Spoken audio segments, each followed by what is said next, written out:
এখানে পেন্সিল দিয়ে মার্ক করে নেওয়া হয়েছে এই বাঁশটার উপরের সাইড থেকে, এই বাঁশটার উপরের সাইড থেকে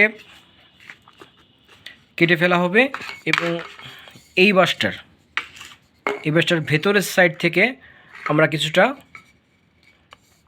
পাতলা করে ফেলব।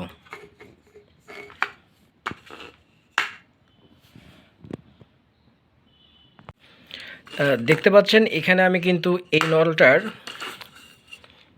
নলটার বাইরের সাইডটা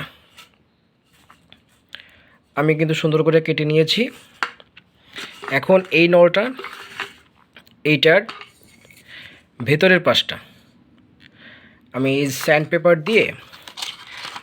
পেপার দিয়ে ভেতর পাশটা পাতলা করে নিব, যাতে এটার ভেতরে এই নলটা আমি সেট করতে পারি। দেখতে পাচ্ছেন আমি কিন্তু এখানে এটা সেট করেছি। এখন যেটা করতে হবে, এটাকে খুলে এর ভেতরে গ্লু দিয়ে আমরা এটাকে অ্যাটাচ করে দিব।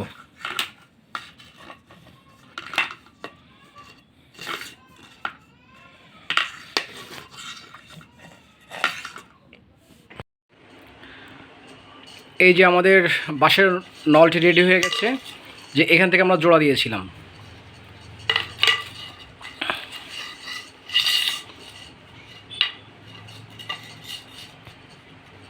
এটা দিয়ে আমরা একটি জি শার্পের বাঁশি তৈরি করব।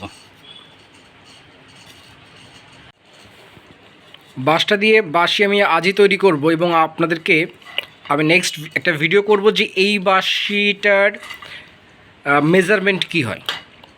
আমি নেক্সট ভিডিওতে এই বাঁশিটার মেজারমেন্ট আপনাদের সাথে শেয়ার করব, ডায়ামিটার কতটুকু থাকবে, প্লাস অল অ্যান্ড এভরিথিংস।